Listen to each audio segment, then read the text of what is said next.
Devontae Tank Davis. Let Shakur Stevenson. Devin Haney know y'all ain't built like that, bro.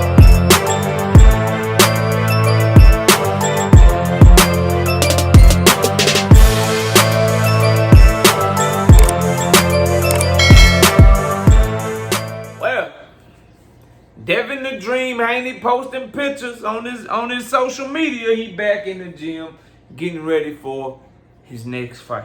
Who will it be? Who won't it be? Let's talk about it in this video. So, a couple of things I want to discuss. I want to discuss this shit with Liam Paro that's going around. And I want to just talk about Devin Haney being back in the gym. Look, I'm one of these content creators. I tell you the truth. We cover the hottest topics in boxing. One, because that's what I care about the most. Two, because that's what you guys are interested in. What you interested in, the content that you choose to watch, that is the content that I would like to make. I am here to provide a service to you. So yes, Devin Haney being, I say all that to say, Devin Haney being back in boxing. Devin Haney doing an interview with Andre Ward in a couple of days. I think his pops is probably going to start running around these YouTube streets talking his shit. It's good for the platform, bro. It's good for all of us that talk boxing. Loathe them, love them, hate them. You know, his fans are very delusional, but yet very tribal and very, what's the word for die hard? I don't want to use the word die hard. Very tribal, very delusional for sure. And they radical as fuck. Like, they are fanatics.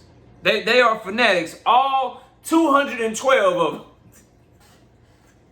All 212 Devin Haney fans are gonna go from chat to chat to chat. If you was in your live stream talking great about them, boy, they gonna love you. They gonna be knob gobbling everything you say.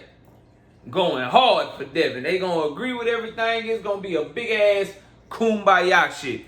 If your live stream is criticizing Devin Haney or hating on Devin Haney, oh, they coming to that motherfucker too.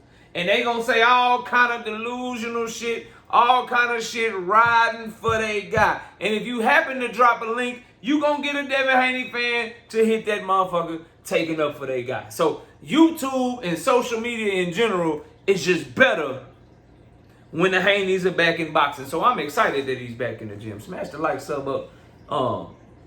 Hit me up if you want to debate. Drop super chats and super thanks when you come by the live streams and videos that we do. And you know, just support the channel, man. But I want to specifically focus on this Liam Paro shit. Because there's a rumor, that's all you can call it, is rumors, that Devin the Dream Haney is not fighting Liam Paro anymore because he priced himself out, asking for $4 million. You heard Eddie Hearn say something along the lines, and I'm paraphrasing obviously because I remember the interview and it was a couple of days ago, and I'm not quoting this shit. But he said Devin Haney, you know, $4 million, we can't pay him $4 million, and he really needs a confidence builder fight. But you only paid $1 million for a confidence fight, and Devin Haney ain't gonna take something like that. So basically, that's a roundabout way of saying that in all likelihood, Devin Haney and Liam Paro will not be fighting. Now, you got certain people that saying Devin Haney priced himself out and ducked Liam Paro. Then you got other people saying that Devin Haney is the king. He's the face of boxing. He is the former champion. Shit, he still is the current champion in their mind, and he deserves whatever the fuck he asked for just because his name is Devin Haney, right? You got two sides of that. To me, this is my opinion on the situation. I think Devin Haney's stupid ass decision to drop his WBC belt is coming back to haunt him in this Liam Paro negotiations, and it may ultimately end up leading to why he doesn't get that Liam Paro fight, because the way that he is being viewed, bro. Because of the fact that he decided not to fight Sandor Martin, he decided to go diva mode and put himself in recess at his request to the WBC, subsequently dropping his belt and allowing Alberto Puello to be elevated. And Alberto Puello will be fighting his mandatory, who will be Sandor Martin, obviously. Instead of doing those things, he put himself in a bad position, because now when he went to go approach Liam Paro, they're looking at you as the challenger.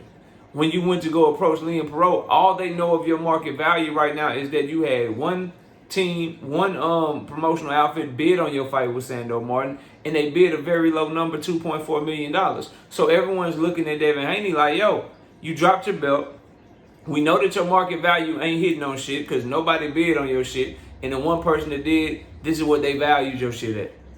Where if he would have kept the belt, went ahead and took the Sandor Martin fight, he'd be in better position with Liam Paro, both monetarily, because let's say he fights Sandor Martin and puts on an excellent performance, and Devin Haney is back. That's driving traffic. His fans are popping their shit. Everybody's talking about Devin again. That's going to increase his market value. Had he kept, and that would have gave him an opponent that's a good fighter, but Sandor Martin is in no danger of doing any real damage with his power, so Devin can box him. He can work on the shit that he had in the gym, that he worked on in the gym in the fight. He can stay active, given the opportunity to stay active and just become a better fighter. So that was the bad business part of it, is he could have just, he fucked up an opportunity to gain more market value by putting on a great performance against Sandor Martin.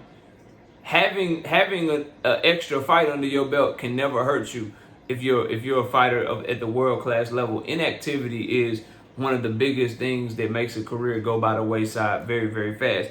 But then you think of Liam Paro specifically, and Liam Paro having that IBF belt. What also probably hurt the negotiation between Devin Haney and Liam Paro? Not just money. Let's just be real, y'all. Devin Haney is big as shit.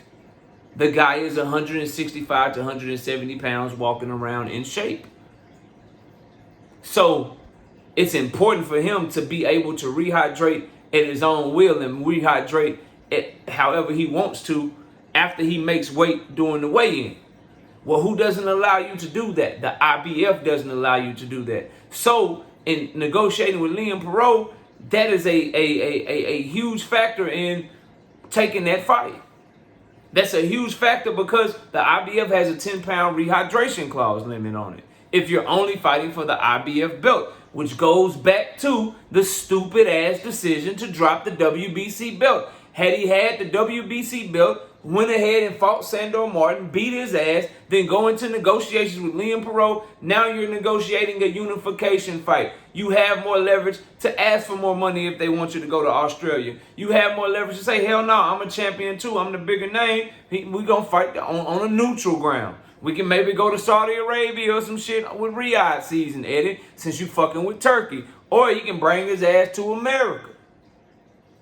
Or if y'all want me to come over there as the champion, as the more proven fighter, then shit, you gonna have to pay up. He would have more leverage. But the key thing, because what he has to do is win, win, win, no matter what. The key thing is, by him being WBC champion and Liam Paro being IBF champion, that makes the fight a unification. Now the IBF's 10-pound rehydration limit goes out the fucking window. Now Devin can make 140. Once he makes 140, he can do his rehydration shit, or he can get into the 160s and feel comfortable on fight night. Do I think Devin did this on purpose? Do I think that he ducked Liam Paro because of the weight? I think Devin realized, and his team realized, like, coming off of the Ryan Garcia situation, regardless of what you want to say as a Devin Haney fan, we got eyes, we saw the shit. He took a beating. He ain't got no loss on his record, rightfully so, because motherfucking Ryan Garcia is a goddamn cheater. But he took a beating. That took a toll on him. The last thing that he should be doing right now is fight Liam Paro in Australia, who's a dangerous fight for him. The card is going to be stacked against him. And he's going to be going over there set up to lose by Eddie Hearn. Because, again, Eddie Hearn has Liam Paro signed for multiple fights. Devin Haney is a free agent. And that's why these fighters with no name, and I don't want to say no name, but these fighters that aren't big ticket sellers.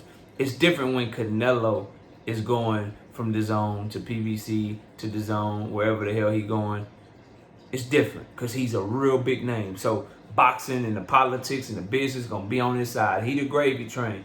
That's completely different from someone like Devin Haney being free, going from here, going from there. Someone like Shakur Stevenson being free, going here, going there, which is a reason Shakur Stevenson, if he does fight Williams Zepeda coming off that hand injury, he's gonna have to be very careful because the WBC loves Mexican fighters. They love them some Oscar De La Hoya. Oscar De La Hoya already did some shit to Devin Haney that we saw with Ryan Garcia, with the weight games and the Ostering, all that shit, bro. Eddie Hearn and Matchroom, they gonna be loyal to Liam Paro. That's why they trying to take Devin over there to Australia in the first place. And coming off of what happened with him and Ryan Garcia, I actually, believe it or not, I think it's a smart move not to be fighting Liam Paro in Australia right now. Devin, to Eddie's point, Eddie is correct in this, Devin needs some sort of gimme. And if not a gimme, a good fight that he ain't got to worry about the dude power. I think Sandor Martin was perfect for him. I think somebody like Richardson Hitchens will be perfect for him. Yeah, maybe even a Montana Love. Guys like that. Those types of fighters would be perfect for him. He don't need to be trying to see what's up with Swirl Matias. He don't need to be trying to fight Liam Paro as what's good for his career. But the $4 million shit, the price out shit y'all talking about, I really believe Devin Haney is just that delusional. Because I believe he's listening to the people in his ear that's telling him he the man, telling him he the face of boxing, telling him that he deserved this much, he deserved that much. So I really believe that this opportunity with Liam Paro is falling by the wayside simply because Devin the Dream Haney really believed that he worth that shit. What's happening is these fighters that are calling themselves quote unquote business minded, they're wanting to be paid based off of who they think they are and not what the numbers actually say they are. That's just the guy's honest truth. So we'll see what happens with Devin. Excited to have him back. It doesn't look like we're getting a Liam Paro fight. And honestly, as a Devin Haney fan, have all the bravado. Say you want the fight. Say that Devin is this. Say that Devin is that. But coming off of that Ryan Garcia performance, it is smart for him not to be going straight to a Liam Paro fight. He should have not made the dumbass decision of dropping his belt because he could have had it. Give me kind of easy. I don't want to call the fight easy because that boy Sandor can fight, but easy in terms of you ain't got to worry about the power. So I like to see them maybe put him in there with Richardson Hitchens. If they can make that fight, I like to see him maybe get a Montana Love. If they can make that fight, see what he can do to petition the WBC to get the winner of Puello and Sandor Martin. Somebody like that. Take a tune up in between. Try to get the winner for your belt back. But all the other champions, the IBF champion, way too dangerous. Paro, way too dangerous. Hit way too hard. Southpaw, coming off the best performance of his career. Stay the fuck away from that. Teofimo, we'll talk about him in another video. We don't even know what's up with him right now. Shit, he going through some more litigation with Top Rank. So, we'll see what options Devin Haney decides to go. We'll see what he decides to do. There's another name out there that I don't think would be even stupider than Liam Paro, and that's Gervonta Tank Davis. Y'all tripping with that shit. Y'all are tripping with that shit, bro. I know we want to see great fights and we want to see these two lock it up, but I think y'all tripping with that shit. But I can see it. Conspiracy hat on. I can see why people are saying that. Devin is free. Tank is free. Devin ain't saying shit. Tank ain't saying shit. Devin getting ready for a December return. I can see why people would be starting those rumors because I seen the shit come in my chat a couple of times the last 2 weeks, and I shot that shit down mainly because I don't want Tank Davis to do that shit because it gives Devin Haney and his fans a built-in excuse. I don't want that shit right now, bro. It's going to give him a built-in excuse. Oh, he only picked Devin because Because of what happened with Devin and Ryan. Tank a scary hoe for that. Tank a hoe for that. Then if Tank do Devin bad and shit, then it's going to be he did him bad because Ryan Garcia cheated him or whatever. Devin was never the same after Ryan. Nah, bro. I want to see Devin work his way back up and get that mystique by himself. I don't want to see Tank fighting somebody who just got hands put on them by Ryan Garcia. Dirty or not. The video is the video, bro. And the same motherfuckers that's talking about how that shit don't count, how Ryan is a cheater, let Tank versus Devin Haney get announced. Oh, you on it? Then all of a sudden they gonna remember the Ryan shit. All of a sudden motherfuckers gonna remember the Ryan Garcia shit. Man, Tank fighting Devin, but he only picked him because he saw what Ryan did to him. But I thought you said that shit didn't count. But now it count though. When you can feel like you can, nah, bro. I'm not checking for that shit. So we'll talk about it more if y'all want to keep bringing that shit up. But I just want to say, I hear the rumors. I see what y'all are trying to say. But I think Tank Davis is better than that, than to be moving to fight someone coming off of the type of performance that Devin Haney is coming off of with Ryan Garcia. I'm not feeling it. But then there is a part of that shit, too, to where you say, well, maybe Tank want to get Devin while the fight can still potentially be big before Devin get his ass clipped again by somebody else. And now a potentially big fight, a rival, and a fight that's been built up for a certain amount of years, a certain amount of time. Now that fight is all the way out the fucking window because Devin done lost again. So there is that school of thought to where it's like, look, at least they can sell the shit right now. It can do good business right now. Because if Devin Haney takes another loss, then the fucking fight is gone forever. So I get both sides of it. Just me personally, I don't want Tank fighting Devin all because we worried that Devin gonna lose again and then we never get to see the fight. If we never get to see the fight because Devin lose again before we get to see him and Tank fight, then Devin just wasn't that good, bro. He just wasn't that good. And Tank should be looking at the motherfuckers that beat him. Like, it's just that simple for me, bro. And I know I'm saying another loss, but we know Devin is a no contest. Let's change it to 2 trash-ass performances. So, the trash performance against Ryan Garcia that we all saw, even though Ryan cheated his ass. And then if he loses again, it's just not the fight. Not now, Tank, please. And I could see that shit bubbling up in the comments and shit. And I know Devin Haney fan, because I've been arguing with y'all for years now. I know Devin Haney fan. Devin in the gym. Devin in the gym, he ready. Why Tank ain't send the contract to Devin? Why Tank ain't send the contract to Devin right now? Tank ducking Devin. I know y'all, bro. So I gotta bring it up. Not now. Not coming off of that performance, bro. Not coming off of that trash-ass performance. We not on that. But y'all let me know what y'all think. Comment below, smash the like, sub up. I'll see y'all soon. Peace. Javante Tank Davis. Let Shakur Stevenson, Devin Haney know y'all ain't built like that, bro.